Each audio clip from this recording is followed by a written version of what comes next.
I fought one hell of a fight. Are there any fighters in here? I fought such a good fight that when I look at what other people call a fight, what they call a fight is what I call normal. I fought my way up. I fought to get to work. I fought to stand. I fought to carry on. I fought to live. I fought to get out of the bed. I fought with my fears, my anxieties, my insecurities. I fought with haters, liars, backbiters, and betrayers. And many times I laid in the bed. I couldn't go to sleep because I was fighting with myself. I fought. Take ownership. Take extreme ownership. Don't make excuses. Don't blame any other person or any other thing. Don't hide your delicate pride from the truth. Take ownership of everything in your world, the good and the bad. Everyone took ownership of their mistakes. Everyone took ownership of the problems. Take ownership of your job, of your future, and take ownership of your life. And lead. Lead yourself and your team and the people in your life. Lead them all to victory.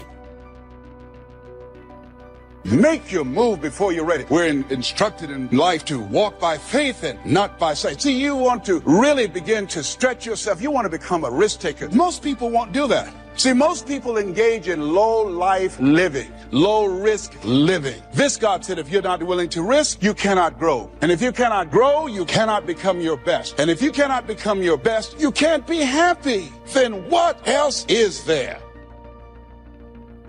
Anybody who's not ever willing to risk will never do very much in this world.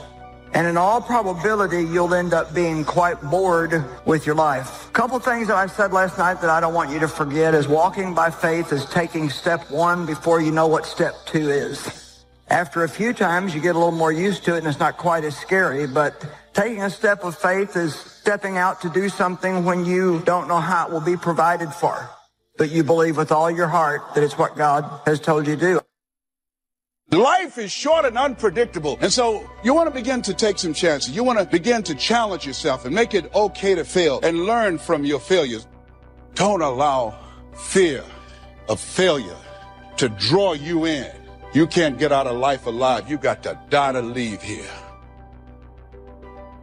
You got to make changes. You got to say no. You got to disappoint people. You got to walk away from some stuff. You have to. And so stepping away from things has felt much more dangerous to me than taking on 5 new things. Does anybody get it? Anybody out there, you get it? Trying to learn early the consequences of errors in judgment, poor behavior. And then try to learn from others that have gone down a disastrous road, and sure enough, they suffered the consequences, and you say, wow, then I'm going to change direction because I don't want those consequences. That's called being doubly smart, learning from errors in judgment. A few simple disciplines practiced every day. Now you're on the road to success. A few errors in judgment repeated, and you can turn anything around. Once you see that you're suffering either early consequences or severe consequences, all you have to do now is shut down that route, pick another destination and start going that way with some easy disciplines that day by day gather momentum, and now one success leads to another, leads to another. Here's what we call that: disciplines. Easy disciplines. All disciplines affect each other. Every discipline affects the rest. Every lack of discipline affects the rest. What's interesting about success is starting a new discipline, a couple of new disciplines, and sure enough, once you've gained just a little bit of success in a couple of new disciplines, it'll inspire you to clean up the rest. It'll inspire you to fine-tune all of your other disciplines. Each lack of discipline affects the rest. Solving problems, going from errors in judgment to easy disciplines that can change it all. And if you start that journey, it doesn't take long for new signs of success to appear. I got such great results that first year that I made these incredible changes, learning extra skills, putting together extra disciplines, working harder on myself and on my job. The early signs of the fact that I was going to arrive at a more positive destination, I was hooked. It didn't take but a few months, less than a year, and I was hooked for life.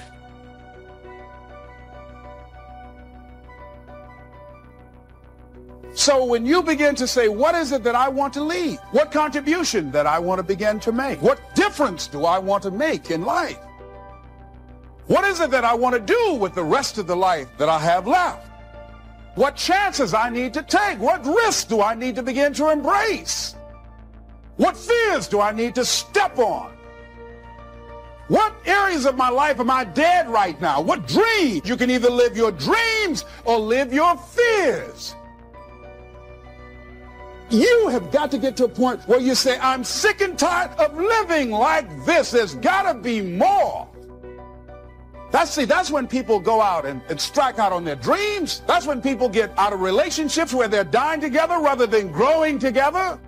See, you will when you put yourself in that kind of situation. I'm reminded of two frogs that were hopping down the road, and they fell into a bottle of milk. And one was hopping up and down for a while, and he drowned. He just gave up. But this other frog just kept on kicking. He wouldn't give up. He just kept on kicking. And pretty soon he churned that milk into butter, and he walked on out. I ask you to start that same journey. Let your new skills, new disciplines affect all of the rest. You really won't be happy if you don't produce. 6/7 of our life was to be devoted to labor and work, to produce a work of art, to produce a good family, to produce an enterprise. That's the essence of life in its best form. First is to be a producer. What is the reason for the seed and the soil and the sunshine and the rain and the seasons of life and its miracle? What's the reason for all of that? Here it is in a nutshell for your notes. To see what you can do with it. We've got books to read, and we've got classes to attend, and we've got, things to do and things to learn. And if you put it all together, you can have not only your health, but your fortune. Why not see what you can do with what you've been handed? As basic as seed and soil and sunshine and rain. Here's what all of us have the miracle, and it's almost godlike in its potential. The ability to recreate. Only God can create the sunshine, the rain, the seasons, the miracle of life. But here's what humans can do. Recreate those components into a harvest. By planting the seed, reaping the rewards in the harvest. We call that recreation. To recreate, to take your hours and your energy and your life and a bit of skill and create, actually recreate a career, a future, possibilities, fortune, recreate. And that changed my life. It was Oliver Wendell Holmes who said that once a person's mind is expanded with an idea, it can never be satisfied to going back to where it was. So some of you are going to experience a breakthrough. Some of you are going to go back and look at your dreams and brush them off. Whatever goal that you have in mind, I want that to be a goal that will challenge you, something that will make you stretch. It was Osborne who said, unless you attempt to do something beyond that which you've already mastered, you will never grow. What is it that you looked at some point in time and you decided that you couldn't do it? That you talk yourself out of it? Whatever it is, bring it back out there. How you're going to do it? That will come to you in due time. See, you don't get in life what you want, ladies and gentlemen. You get in life what you are, not what you want. You see, the good news is that we can always become more by working to develop ourselves. You've got to begin to take a look at your life and look at where are you right now? What are your strengths? What are your weaknesses? What gives your life a sense of fulfillment, a sense of joy? What does a full, rich life means to you? What is it that you could 7 days a week? Think about that. That takes an incredible psychology. But in that psychology, we bump onto limits, and that's what you got to shift. And if your psychology is solid, then you got to say, where are the skills I'm missing? Because that's equally important. And you won't be happy if you aren't really extending yourself. Because here's really the goal of the human adventure, the full development of all your potential. Why not see how far you can go, how much you can earn, how much you can share, how much you can give? Why not see what all you could be? That's why at my age, I'm still working, traveling the world, doing what I've done for all these years, is to see what else I can become. How much stronger could I become? How much more refined could I be in my working with business partners and all the rest? Why not go for that ultimate challenge on and on? As far as you can, take it as far as you can. Friendship is one of the greatest support systems in the world. Nourish it, protect it, look after it, develop it to the best of your ability. Next is your heritage. Keep your heritage alive. That's what's made America great. There's a combination of a variety of heritages from all over the world. People have been coming from all the countries of the world to America, bringing with them their gifts. Gift of business ethics, gift of government, gift of music. Next time management essential is learn to say no. Boy, it's easy to overload your calendar, get yourself into all kinds of time management problems simply because you didn't have the strength to say no when you should have said no. It's much more difficult to say no and then try to get out of it later. Call back, make the arrangements, go through the whole embarrassment. Better to say no than to say yes and have to back out. Ron Reynolds has a good phrase. It says, don't let your mouth overload your back. Life is hard. See, for every time you have a plan, a dream, an aspiration, or a goal, do you know what happens every time you have one of those? This thing comes along called life. It happens to everybody. Life has disappointment. It's got peaks and valleys. You're going to lose somebody you care about one day. That's a valley. Somebody going to close the plant you thought was going to stay open so you can retire. That's a valley. Somebody going to fire you for an unjust cause. That's a valley. The people that got your credit card going to sell their company, going to sell their business to another credit card company. Your 18% go up to 26%. You don't even know why now your minimum didn't change because it's life. You can stop thinking that life finna be easy because I got news for you, it ain't. I suggest to you, if you want to become diamond, write down 5 reasons of why it is worth it for you to become a diamond, to experience that level of achievement. What is it that will give you the drive? What is it that will ignite the courage in you to get up and come back again and again and again? How is it that you would be able, what reasons that can tap in to that deep down feeling that goes to your gut, that no matter how many times you'll get knocked down, that you're coming back? And during those moments when it's hard, not only must you have patience and engage in consistent action, but you must turn to a power greater than yourself and just say, Lord, whatever I face today together, you and I can handle it. And I know some way and somehow you'll make a way for me. But here's what the great law says. It does not say if you need, you will reap. That's not what it says. Someone says, well, I really need to reap. Then you must learn the basic law. And without education, see, you'll be left behind. Here's what it says. In order to reap, you must plant. Guess who deserves to reap? Those who plant. So could I deserve something unique and valuable? Yes, if you understand the law, if you understand how it works in your own self-interest. We must plant. We must give to the soil. We must turn it loose. We must let it do its work. We must have patience, take care of it. Now we deserve to reap. If you need, you must plant. Next, if you need to find, in your own self-interest, if you need to find, here's what it says. You must search to find. Finding is reserved for those that search. They're the ones that deserve it. Somebody who says, well, this person really needs to find a good idea, then they must go searching. Good ideas are like mining for gold. You've got to develop the mental machinery to go look, go sifting, go searching, go looking. And if you search, what? You will find the promise is there for everyone in their own self-interest. You'll find all you need to find. If you search for it, you'll find everything you need for your health, everything you need for a flourishing lifestyle, everything you need for a good marriage, everything you need to strengthen your friendship, everything you need for economics. You will find if you'll do like you did today. Spend a couple of days searching, taking a look, seeing if someone has some good ideas to share. All things are conditional. God says, I'm an amateur on God. God says, if you'll move toward me, what? I will move toward you. It's always conditional. Which could also be translated, God says, you don't move, I don't move. You say, well, that's arbitrary. Well, when you're God, you can set it up there. Remember, your planet, you can rearrange all this. Change it all. But on this one, here's what's interesting. What you move toward tends to move toward you. If you move toward education, education starts to seek you out. This is one of the unique positive mysteries. Whatever you move toward, moves toward you. If you move toward progress. Progress seems to want to now embrace you, move towards you. All life seems to wish to reward its benefactor. If you become the benefactor, you'll receive these incredible rewards. If you're the benefactor to the garden, flowers seem to bloom and say, look at me, look how bright and beautiful I am because you took care of me. I wish to reward you by being beautiful, lovely, spectacular. Your own children, if you become their benefactor, they want to reward you with their progress. I taught my daughters how to swim, right? My daughters would say, and to dive. My daughters would say, Daddy, watch. Look, watch. Look what you've created here. I mean, you've spent the time with me and, when it didn't go well, now look at me. This is the payoff. Watch me dive. I was their benefactor. Now all life wishes to respond to the benefactor.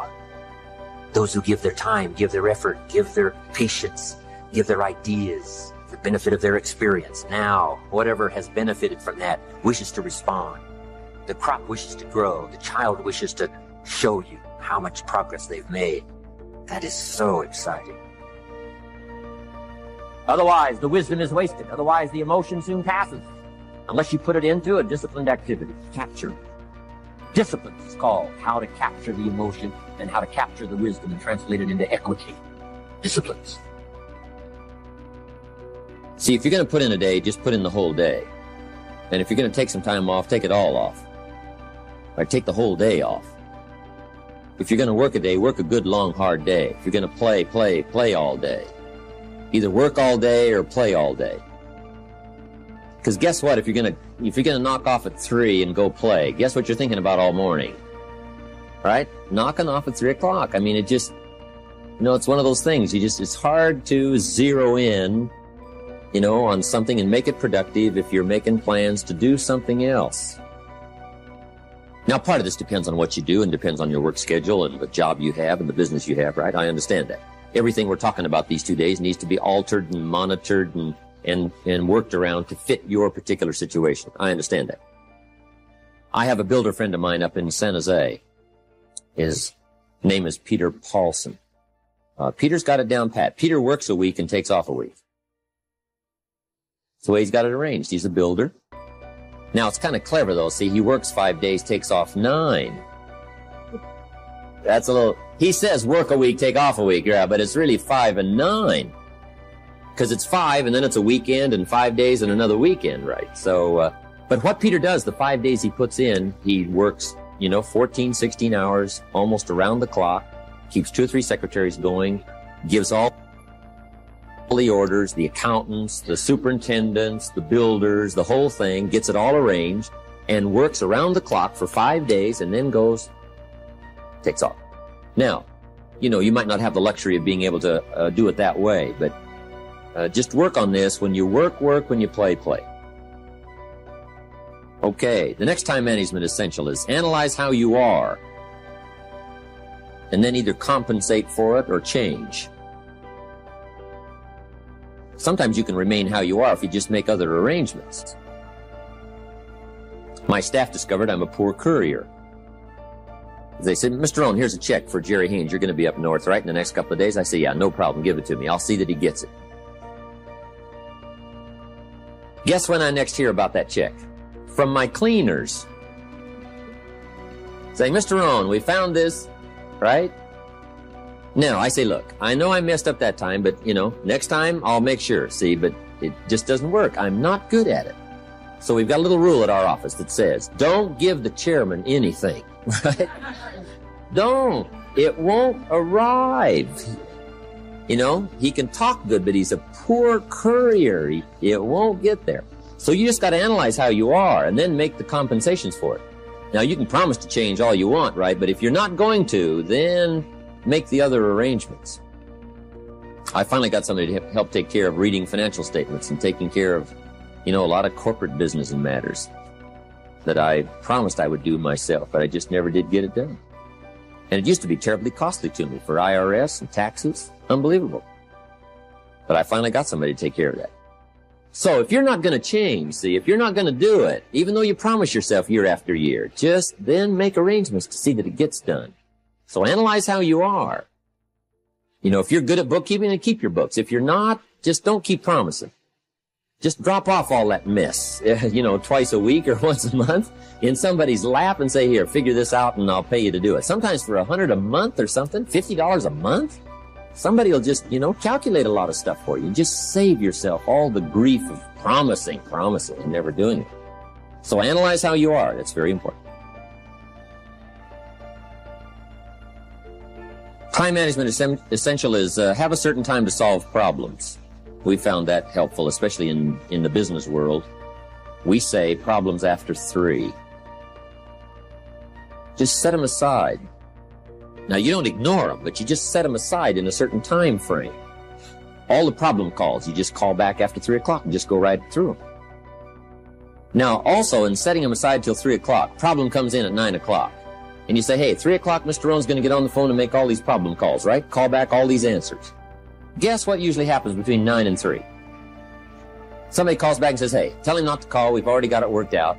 But see, if you take that call when it comes, sure enough, now you got to spend time. We learn in sales training. People ask questions. You say, hey, save that till training class. Bring that question to training class. You just learn those time-saving things so you don't have to cover the same things with each person. Next time management essential is be more alert.